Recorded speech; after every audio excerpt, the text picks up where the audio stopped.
Yeah, we'll just do that. Y'all introduce yourself. Welcome y'all to introduce Gaming yourselves, 'cause NFT y'all are awesome. Come on.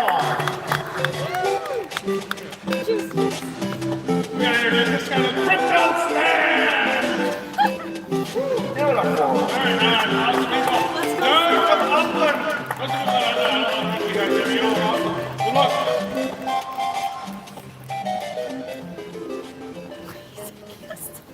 How you guys doing out there? Good? It's a little late in the day. I know we've had a lot of panels, a lot of stuff going on. I appreciate you guys sticking around here at Radio City Music Hall. My name is Crypto Stash. Most people just call me Stash, and I'm really, excited to be here. I have some amazing panelists with me today. We have Amy Wu from FTX. We have Sebastian Bourget from Sandbox. We have Dirk Luth, right? Dirk Luth, right? From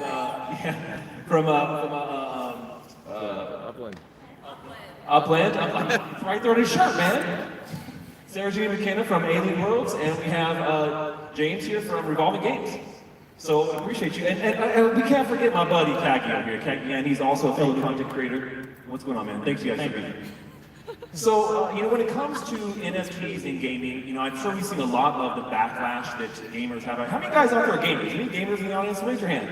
I know there gotta be more gamers other than that, man. You guys have played some video games. There's been a lot of backlash in the industry with, gamers not really accepting NFTs like in a wholeheartedly type of way. But one of the things that we see in the industry is, well, why NFTs, right? What are they going to do to make the gaming industry better? And that's the first question I have for you guys, and maybe you can start with this, Amy. What is it that NFTs and gaming are going to do for the gaming industry to make it better, improve the experience? So, as an investor in gaming and have been, for several years, it starts with the game and the experience of the user. And, we've long believed that NFTs can actually deepen the experience, right? For example, a game might take 4 years to launch. Well, in that time, if you start sharing NFTs with the community, that's like a way for the community to engage way before the game is launched in a way that they hadn't been able to before, as an example. That's a great thing. Yeah, getting people interested well before a game can get out, right? What do you think, Sebastian? What's going to improve using NFTs in the industry? Well, I'm all about user-generated content, of course, and the creator economy. So I do believe any game in the future will have a UGC component, allowing users to create and participate, to build levels, to build experience and expand the core game. And NFTs at the core are here to reward the creators that contribute towards bringing. And that's actually the origin story of Sandbox. Yeah, UGC can be a little dangerous. I don't know if you guys know the industry term, but TTP is a common one. If you don't know that in the gaming industry, then go look it up. But in general, when you give people the right to do some stuff, in a game themselves, there could be some issues, but I think that's a great one. What do you think, Dirk? What do you think is going to change our industry? Well, second that what has been said, but I think the other thing which is quite important is that, the current games, the way they build, they just, there's different game design. And now we're going, the NFTs, when you start building it, we're talking about true ownership. It's a different type of game. When you start at zero and start building that experience, then people are probably more willing to accept it, and then it has real use cases, right? Because they're explicitly created around that design. Yeah, because it's important, right, to be able to give people an experience that is going to be better than what they have right now. If NFTs and gaming can't give that experience, then why would people want to adopt them? I think that's kind of the problem we see with NFTs in general, is if it can't increase the experience we have right now by 20%, then what's the real, reason to do that? Sarah, what do you think? What do you think about that? Yeah, so NFTs give people ownership of the system, as do the fungible tokens that describe the system that they're in. And what that means is that they become owner producers. So it's not just a 20% change in their experience. It's a 180-degree change in how they are interacting with the system. They become part of it. They're owners. They're part of the community. They're builders. They're sharing. Tokens are a way of creating a community. The token itself describes the perimeter of the community.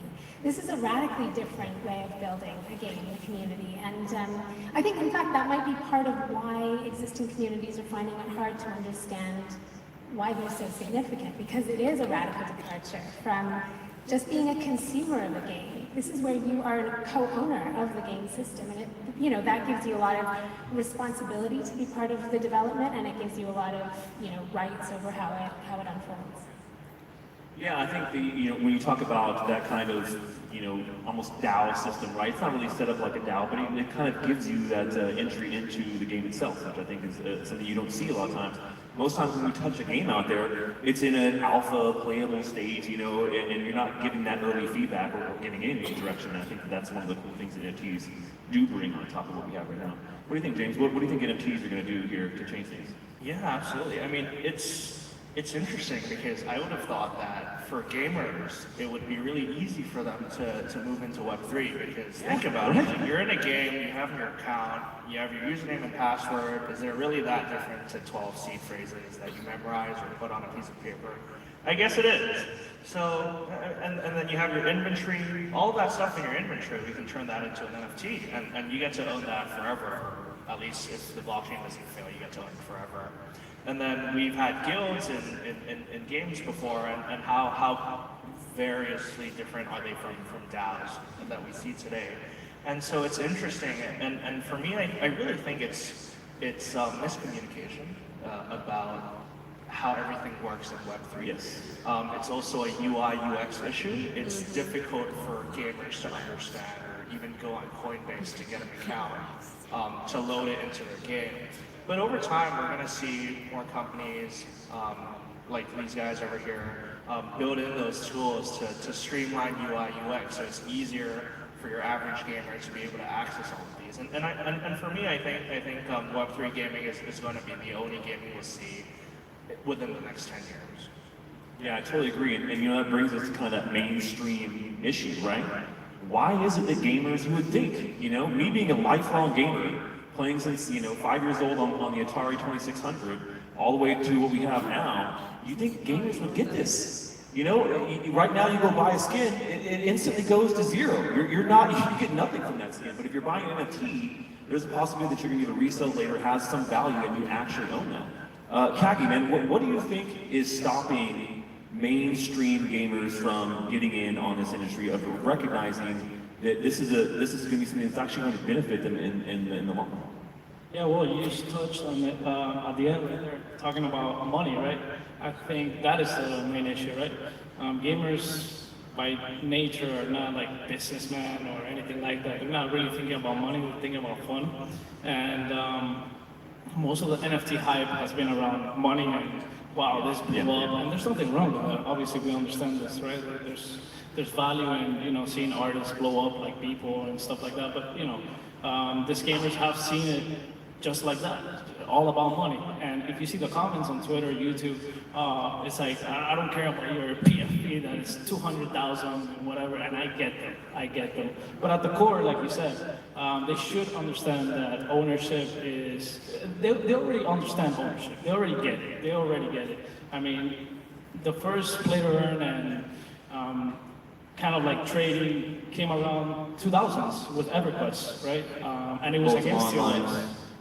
Yeah, and it was against TOS, right? And that is the issue. It's been 20 years of gaming under this kind of law that you can't trade. So it's very weird for them to see this so open. So yeah, that's where. Yeah, and as you guys were saying, as James was saying too, it's and Sarah was saying, it's something that we're, as gamers, it's so different from the experience that we've had, but it makes sense. How many people out there own a gaming-related NFT? How many people out there own gaming-related NFTs? I see you. Yeah, I mean, I think that those properties will be something that makes an impact here, but it's going to take a little while. Amy, what do you think is stopping mainstream gamers from getting it and embracing it? I think that it doesn't have to be black and white. It's not one game only has Web3 players and another game, doesn't. Actually, I think some gaming companies are experimenting like on the intersection of that. Like, let's say you have like a game in which like 90% of the users are just playing the game actually, and just 10% of the users might actually choose to hold that NFT and actually do something with it. It's not unlike, I think, the ratio of like what players might be doing like right now, right? They can trade assets even now. But if you think about like I'm an FPS fan, like I play a lot of COD, and if you have like Call of Duty player, like if I'm like playing COD versus I'm playing COD, but I can also own NFTs, I would rather do the latter. But the underlying thing is that it is a game like Call of Duty, right? It's a wonderful, extremely addictive, like awesome game. You enjoy it? Yeah. I mean, I think that's big, you know, and you look at something that has tradable skins, you know, there's a huge market for that. You know, some of these tradable, you know, skins are going for a massive amount of money, and you're selling, you know, some of these skins for $150,000, and there's no difference between that and NFT, except for the fact that you know that NFT is authentic, and you know it hasn't been, you know, compromised in any kind of way. I mean, how many people out there have played a video game before where there was some sort of dupe, right, which crashed the entire economy? I played multiple games that are, you know, RPGs or MMOs or even FPS games where you have those types of items and someone finds some sort of loophole, you know? So what do you think, Sebastian? Is that something that you think is going to be an issue here for gamers? There's a few things I think about that topic. Like, first of all, like, habits are hard to change. So when you've got gamers who've grown used for 10, 15 years to a certain gameplay and certain game mechanics, and then you offer them a new value proposition, but not yet at the same level of fun of the game they engaged previously, they are not so keen to change. And to me, that also means, like, it's not a challenge, it's more an opportunity to enlarge the audience of, like, the total gamers around the world and offer them a different format of entertainment where actually true ownership of your asset is something they would enjoy right from the beginning. And then they will keep playing and engaging into those experiences because they are fun, so it's still very important in gaming. And once you're into that, you never go back into, like, more traditional Never go back. games. Never go back. Where, at the same level of fun and experiencing, like, if you do not own your assets anymore, if you don't have that freedom to sell them wherever you want, it's kind of, it's trying to get into playing radio tapes or even CD on music, now like everyone has Spotify or iTunes. You make a good point. You know, I think that if you can get them onboarded, if you can just get them there to understand what it is, and I think that education is a huge part of that. Is a lack of education. People just don't understand. Like Kagi was saying, there's so many people that just see the very surface level of NFTs. Oh, these apes that are worth, you know, hundreds of thousands of dollars. That's stupid. I don't want anything to do with that. But they don't really see the benefits. Dirk, what do you think is something that we could do in the educational space to, like, further the mainstream audience to get, you know, educated in that kind of respect? I think we have to maybe just to take a step back. I think the mainstream gamer, normally, you know, they purchase maybe a game or free to play, whatever, but they know what they're spending, right? Now, with all the downturn that they're currently seeing, lots of people lost, right? They invested a lot and they lost it now. So this does not create really lots of confidence, right? So I think one thing is probably we have to decouple more, you know, let's say the speculative nature of crypto from gaming as best as we can in order to create trust. Because otherwise, you know, everyone's unhappy when they're losing money. So that's the first thing. The other thing is, because we cannot go one step and then go to step 3 right away. People are used today, you know, that, for instance, very concrete example, when they want to sign up somewhere, maybe, you know, they lose their password, right? They want to call someone or at least write an email to support, hey, can you read? And that's a big problem. I mean, the average person just don't want to do that. And that's, I think, where we have to create trust, you know, in the systems and educate and so on. And we have to develop better systems that they actually can then, you know, in terms of ease of use, you know, without thinking and without the risk of losing stuff and thinking that somebody's doing pump and dump on the open crypto market and then the whole game's going to crash, right? That's not what they're looking for. Right, I think you kind of really hit the nail on the head there with, you know, speculation being one of the big things. Is that that's a huge part of what we see right now in the industry, and it doesn't have to be. And then the other side is onboarding. Sometimes onboarding is just kind of hard. Sarah, what do you think about the onboarding issue? You know, in particular being a wax-based game where onboarding is actually pretty easy to do. How do you see that being kind of a springboard to the future here for mainstream games? Yeah, so I mean, the big story really here is that the technology is still really new, right? I mean, it would be kind of surprising if adoption were more than it is now, given how new the technology is. We were talking backstage, and I think these guys have been to this conference since 2019. Back in, and you guys were like some of the first here when it was like 50 people. In 2019, we were block producers on a couple of blockchains, but we weren't building games yet, we were building DAOs. So this technology is still being built, right? It's not super interoperable yet. I think it won't be too long before we'll be able to use NFTs from the sandbox and alien worlds and vice versa, right? This is something we're talking about. And when that begins to happen, and we'll have this open metaverse and this open gaming environment where the promise of this technology, which is ownership, is actually realized in a portable way. So this is just the beginning of what's happening, and we're all building, and it takes time to build, especially on the blockchain. We're on Wax, as you pointed out, and we're also on the Ethereum blockchain and the Binance Smart Chain.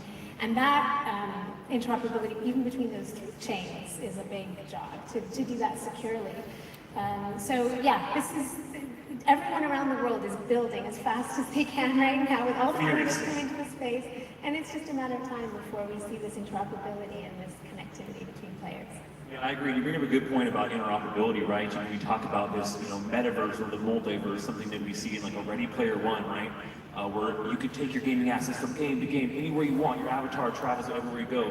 James, do you think that's something that gamers really want, like mainstream gamers want? Is that a future they're looking forward to? And I mean, how do they not see NFTs going to be part of that? Yeah, I mean, that's a great question. I do think, so my personal belief is gamers want to have fun. That is their main objective.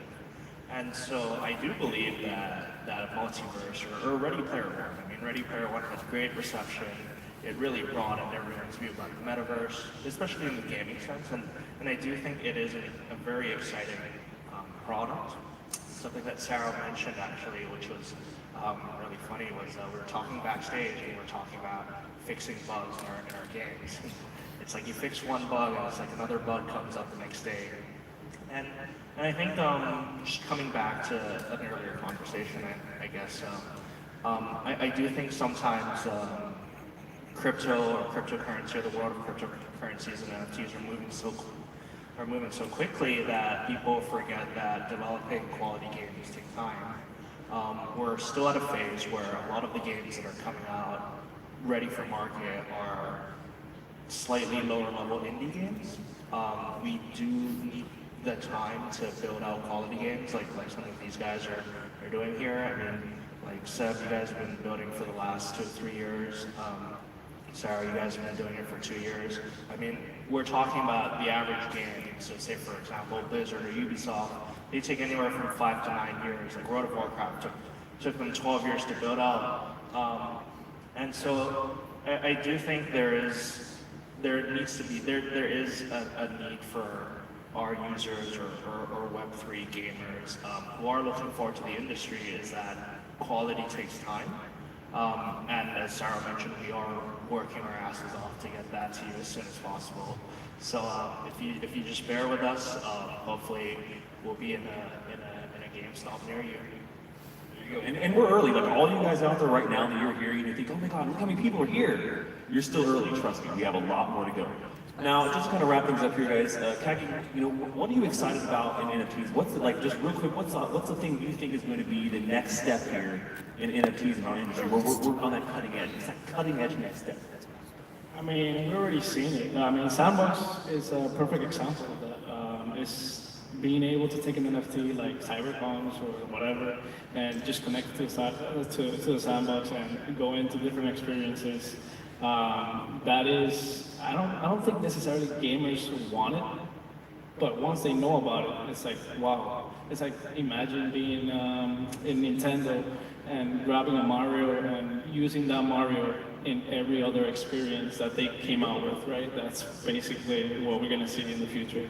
We're actually seeing it right now. Yeah, we're at the beginning phase. Yeah, so I'm excited about that. Amy, what do you think is going to be like the next step here in NFTs and gaming? What do you think we're going to see here as the next kind of cutting edge thing? We were talking backstage how I'm pretty excited about all the experimentation going on in Korea. I think that market is helped by the fact that Koreans are less kind of like adverse to NFTs and games than I think a lot of the Western audiences, and so that gives a lot of the major kind of publicly traded gaming companies a lot of courage to experiment in this space. And so, I'm a geek, so I love looking at game tokenomics and just sort of jamming with them on that, and it's pretty fun, and I'm really excited to see some of the titles coming out. What do you think, Seb? What is going to be the next thing, real quick? All right. Well, I think we haven't yet seen like what will be the massive success into blockchain gaming. Well, we are the platform that provide some of the most creative tools for new builders to come up with this kind of experiences. And I just enjoy seeing the community coming up with the content, the characters, and then leveraging our possibilities towards that. Avatars is typically, and characters collection is typically one way forward, which I think will really take off. Dirk, one sentence, and what do you think? Cutting edge of NFTs, what's coming? So what's coming is I think we have standards for NFTs, right? So let's say grab cars. We have a car, let's say in Upland, and I can take that and it has an odometer on it, and I can use it the same thing in examples of many worlds, right? So standards for NFTs. Okay, interoperability standards. What do you think, Sarah? I'd say fungible tokens, NFTs, and DAOs are all tokenized on-chain accounts, entities, and DAOs using NFTs within a game. Very cool, yeah. For me, it's the AAA games like these guys, Illuvia, My Neighbor Alice. We're going to see real quality work in the next couple of years. Very cool. Well, hey, thank you guys so much for having us here. Appreciate it. Make sure you go follow us, and if you guys love NFT gaming, make sure that you guys are out there and supporting it. We'll see you guys next time. Appreciate it. Thank you. Shout out to my sponsor, Wax. Much love. Just had a conversation backstage with this dude who's been here for like 35 years, and he's like, so tell me, what's an NFT? What does it mean? What does it mean? 10 words or less. I said, how about 2? Digital ownership. Because that's what it is. It's a digital deed to digital objects. And so